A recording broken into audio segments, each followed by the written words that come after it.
So Callie and I met. It was it's kind of a funny story. Kyle served his mission in Spokane, Washington, and his mission presidents were the Mullins, so Melanie and Don Mullen. I just kind of had this random thought to call Melanie one day, and I called her up, and she was like, Kyle, guess where I am? And I was like, Spokane, Sister Mullen, you're on mission.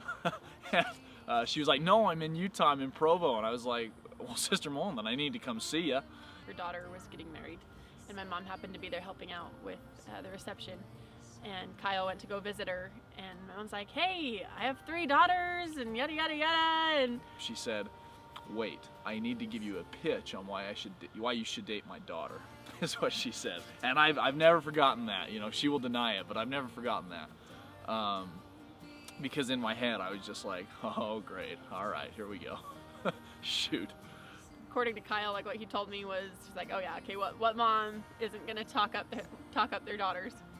So he wasn't interested at all. So Leslie proceeds to tell me all these great things about Callie. You know, she's beautiful, she's pretty, she reads her scriptures, she has a dynamite testimony, she does well in school, she's amazing at tennis. So, I mean, so many things, right? And I'm sitting here, you know, I know that they're true now, but in the moment I was just kind of sitting there and I was just like, right, okay, you know, what mom is gonna say, hey, my daughter's kind of cute and she smells funny, right? Like that's not what a mom is gonna say. And he left thinking, I'm never gonna talk to this girl ever again, never gonna see her. I get a phone call from my mom. Said, hey, this Kyle kid might call you, and kind of told me the story. And I said, okay. I didn't do anything about it for like probably about a month, and randomly, just one day, had a thought. You know, I was like, you know, what do I have to lose? Why don't I just call this Callie girl and take her out? I got a call from a random number, so I didn't answer it because I didn't know who it was. And then I got a text message right after from the same number saying, is this Callie Craig? It kind of freaked me out. I'm like, hey, who's this creepy person calling me, like stalker status? And she texts me back. She's like, hey, depends on who's asking. And I was like, all right. Yeah, this is Kyle Smith. I think I sent her like a 3-page text describing who I was. We set up a date to play tennis, go figure, right? And he ended up calling me, and we hadn't talked to each other on the phone at this point, so our communication was through texting, and because we couldn't get in contact with each other over the phone because our schedules were so opposite. So he left me a message and said, hey, can I cancel our date? I was like worried because, I mean, here it is, it's our first date, and I'm already bailing on her, right? I mean, first of all, it was a blind date, and I held out for like a month and a half, and then it was our first date, and I'm bailing out and stuff like that, so I was thinking she's gonna think I'm a floozy. I called him back, left him a message, and said, hey, yeah, that's totally fine, we'll reschedule. So we set the date up for a week later. That's how we met. That's how we met up. It was on our first date.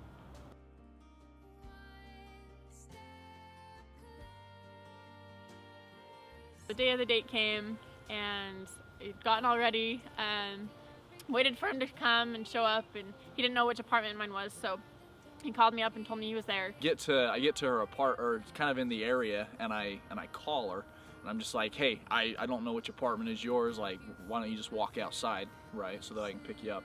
All of a sudden, this girl walks up these steps from one of the bottom apartments, right, and to be honest, if I'm honest with you, the first thought that went through my mind was, dang, except, damn, was what I thought, and which is saying something because I don't swear, and so thinking that was just pretty significant for me. So I walked out, and all I saw was the back of some guy, and all I remember thinking was, okay, he has a super cute butt. That was like my first impression because all I saw was the back of him. So then he turned around and I saw his face. I'm like, okay, he's so cute. So I was kind of happy about it, but then I was like, hey, but a lot of athletes and cute athletes are, I don't know, I guess kind of into themselves or just really cocky, and so I was like, I'll play it out and see if he's anything like that, and if so, that was my first impression of him.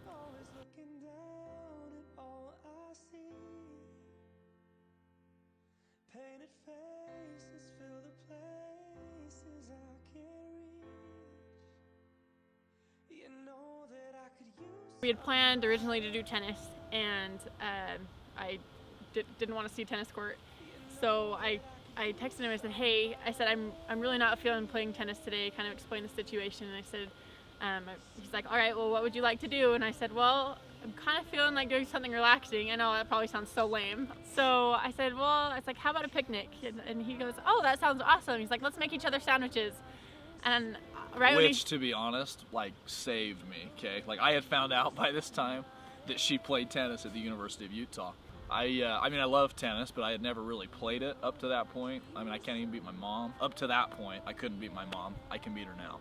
But and when she said, hey, let's go on a picnic instead, I was just like, I was A-okay with that. That was good. So he's like, okay, well, how about we make each other sandwiches? And right when he said that, I was just like, oh no, like, I'm vegetarian, I don't eat white bread, I'm super high maintenance in my eating. So to save myself in that area, I said, hey, how about we go get like a burrito at Barbacoa or something, or Cafe Rio? And he's like, oh, that sounds great, all right. So we decided to do that, and I said, and then if you want to hang out after that, I said, and if you like me, then like, you want to continue the date as like we can watch a movie at my place or do something else. I said, and if not, you can just go home, we can call it a day, and yeah, that's that. And he thought I was joking. I was being dead serious. I totally thought she was joking. Like, now she's told me, obviously, like, that was her cop out. I had no idea. We went into Barbacoa, we walked in, we were ordering our food, stuff like that, and then we took it back to Sugar House Park, and we found actually like this really cool little spot at Sugar House Park where there's like these 5 pine trees that kind of form a little circle and stuff like that. Like the sun was kind of shining through, and it was like no one was around it. It was so pretty. It was perfect. It was like a Disney movie. I mean, just couldn't have been better. You know, sun just right through, just pretty as can be.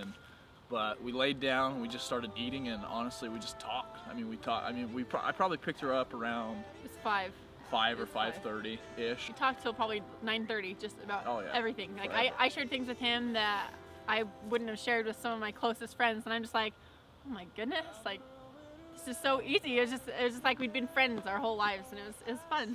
All of a sudden, we're kind of sitting on this blanket, and in between these trees, this homeless guy like walks out. I mean, he seriously is like 5 feet away from Callie and I. He was really close, and it was kind of creepy because he just stopped and stared at us for a minute, and then I kind of like turned my body because I was like protecting Callie, like get ready to run type of a thing, because this dude was sketching us out. He was so weird. Let's go. That's our cue to go. Let's go. That's our cue to leave.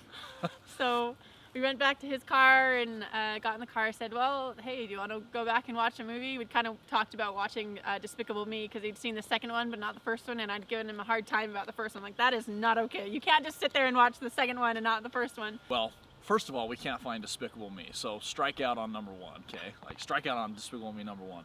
Second of all, we couldn't even get the TV to work, okay? She did not know how to work her own television. Okay, in my defense, it was not my television. No defense. She will say there's defense. There is no defense. It was in her house. She could not work it, okay? But, so it was so funny. So instead of watching it on TV, we pulled over a chair and we put it on her laptop. We put a movie on her laptop, and it was like 5-6 feet away. We didn't have a couch either. And the screen is tiny, okay? So we're laying on the floor, no couch, nothing. We're laying on the floor with a pillow and a blanket, and this little screen for the movie, which is like all the way across the room, okay? And she's telling me about this movie, Blue Streak is what we watched. She's just like, it's so good, you're gonna love it. Well, we couldn't even see it, so I still haven't watched it to this day. I know what happened at the beginning and I know what happened at the end, because all through the movie we ended up talking. We talked the whole time, all 2 hours. But after that movie ended, we kind of were talking a little longer. Then my sister, I was rooming with Caitlin, and she walks in with one of her guy friends and said, hey, do you guys want to watch a movie? And we kind of looked at each other and were like, all right, why not? So I was kind of in shock. I'm like, really? All right, that's cool, okay. So I'm totally thinking he's gonna say, oh, sorry, I should probably get home. And so we watched another movie with them, and then I walked him to the door, and he's like, hey, when can I see you again? And I was just like, oh. She gave me some sass. I was actually gonna say this. So I said, I don't remember. I said I want to see you again at the door, and she was like, yeah, I would like that. And so, you know, as I was driving home, I was just kind of, you know, like giddy feeling. I was just giddy like this little schoolboy. And I texted her. I just said, can I see you again? I just asked, can I see you again? You know, and she was like, well, I've been thinking, and I'm gonna have to think about it. I was like, oh shoot! Like I was like, crap. What did I do? And then she texted me, like 15 seconds later and was like, duh, is what she said. So it was all good, but I was like worried for a second. I was like, oh, no, like it was not good. But so that was our first day. Yeah.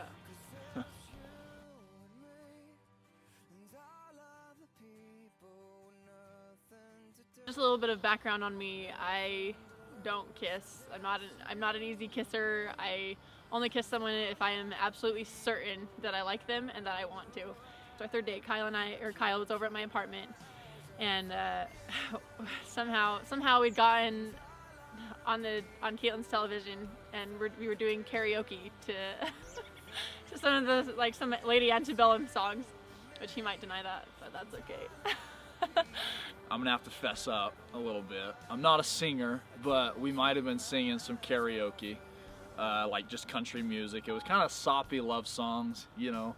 We were singing and stuff like that, and I started tickling her after a little while, and she was like screaming. I mean, she is like, it's the first time I tickled her, okay? And she was so ticklish, it was a joke. She was just like rolling around on the floor. And I'm the most ticklish person ever, just anywhere. I'm just like, oh my gosh, but I hate it.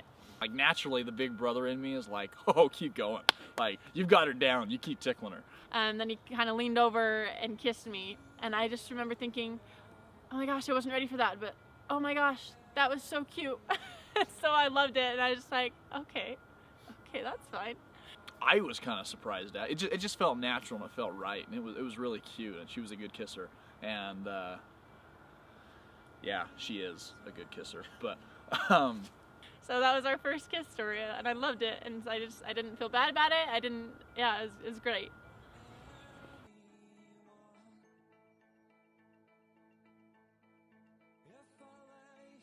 So when we had first kind of started talking about getting married, I kind of joked about it and said, well, you can't propose to me on my birthday, which is September 4th, because that's mine and my twin's birthday. My twin sister Kelsey, like, that's our day, so there's no, you can't do it then. He's like, that's okay. He's like, I'll just have to do it earlier then. But it was kind of a joke. Well, it ended up being earlier than our birthday.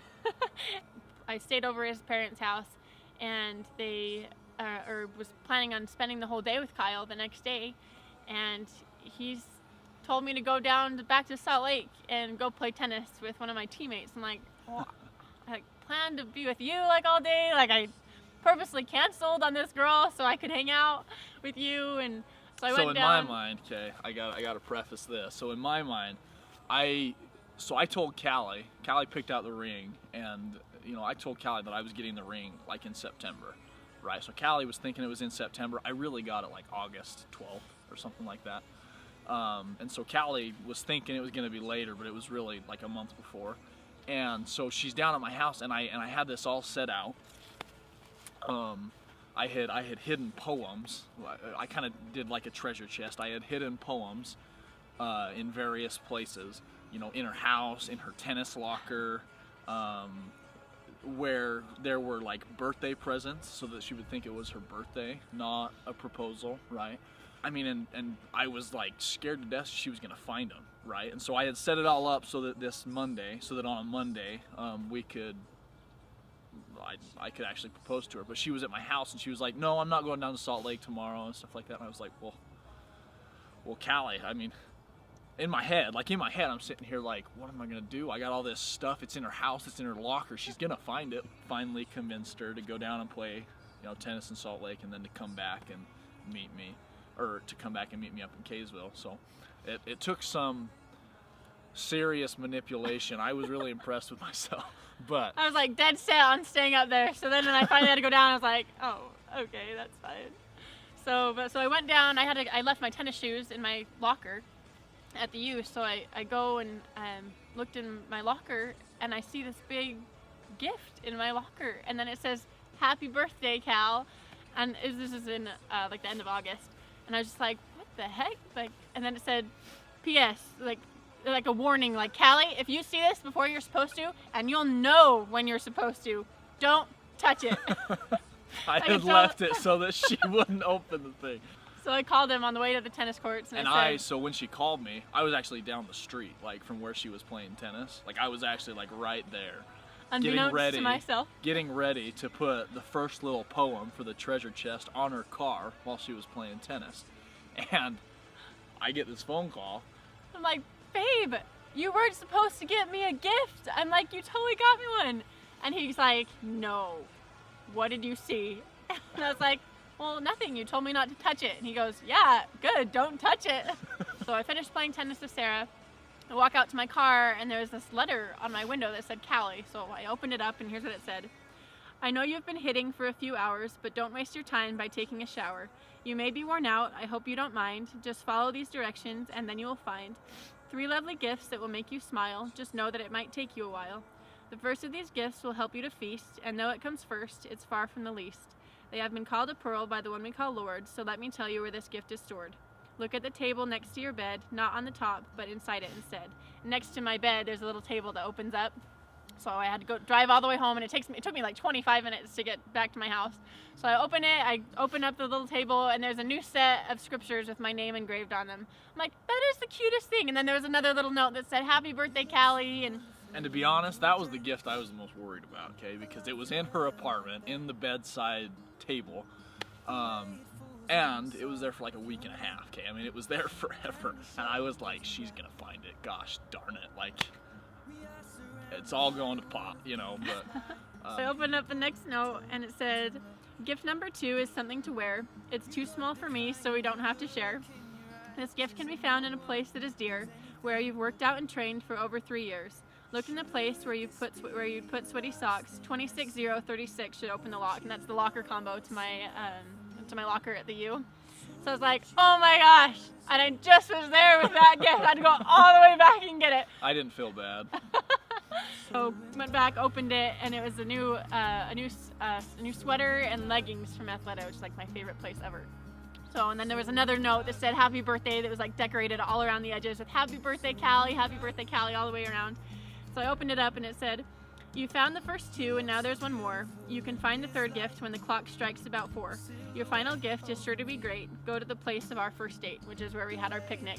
And I walked into the little encirclement of trees, and there's a blanket and 2 burritos sat on the blanket, but no Kyle. So I'm like, what the heck?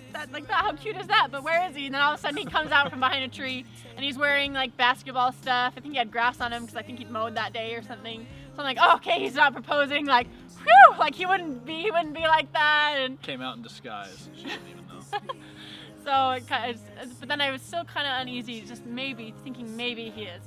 And so we sat down. He's like, are you hungry? I'm like, yeah, I'm starving. So we sat down.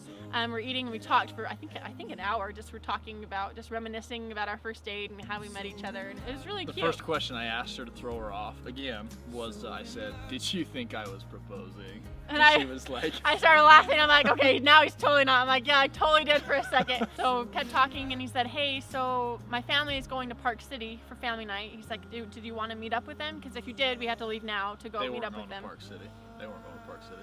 But I didn't know that. So I was like, oh yeah, well, here we go. He goes, okay, well, here's one more birthday gift for you. And he's like, and we can go get chocolate or ice cream on the way up. So I'm thinking it's like a gift card or gift certificate. It's my favorite chocolate place. And so I open it, and this is what it said. It said, I told you I love you. You've responded in kind. Now we can make our love last for all time. My 3rd gift for you is all that I've got. I hope that to you it means quite a lot. It really is beautiful and comes with a request. Will you be my wife? You'd better say yes. And I was just like, oh my gosh. And I turned around, and he was down on one knee with the ring open, and I was just like, babe! And I just kissed him. So that's not true. She didn't say anything, okay? She immediately just grabbed me. She grabbed my face and just kissed me, just planted one on me, and I was like, well, I hope that's a yes.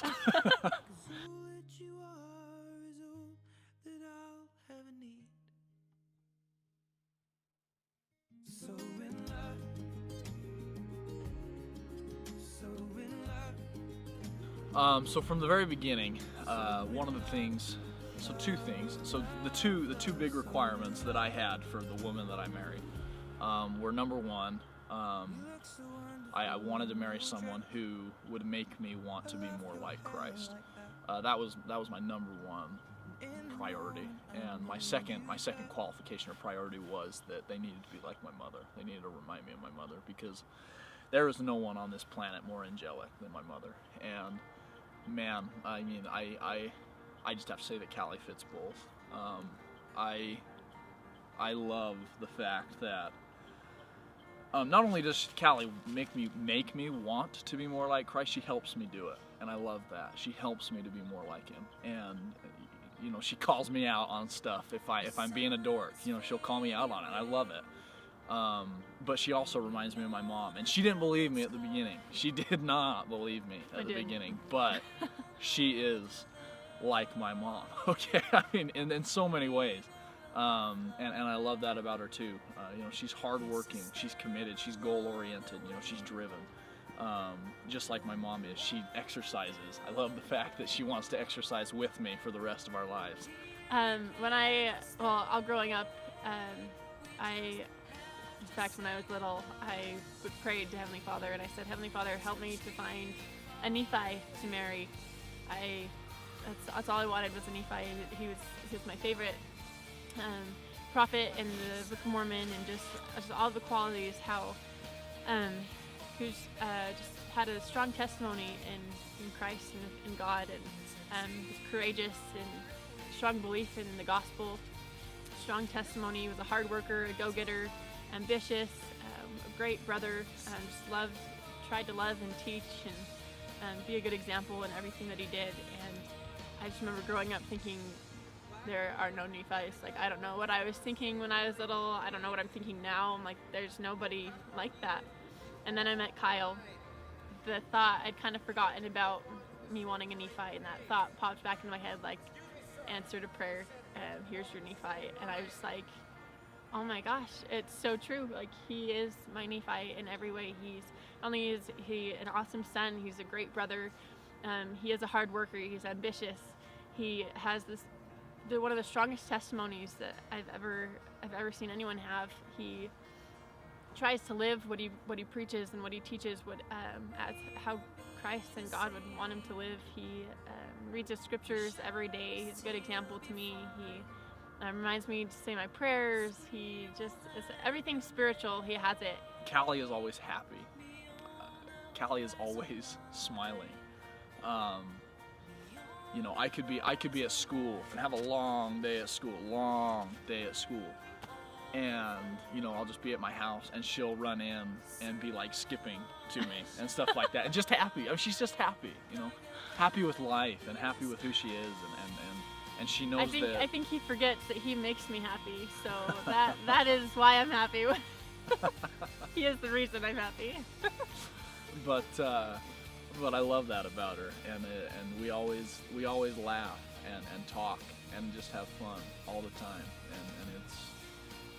and I can't wait, you know, just to come home to her every day after work and just talk to her and see her and just know that she's happy and she's smiling.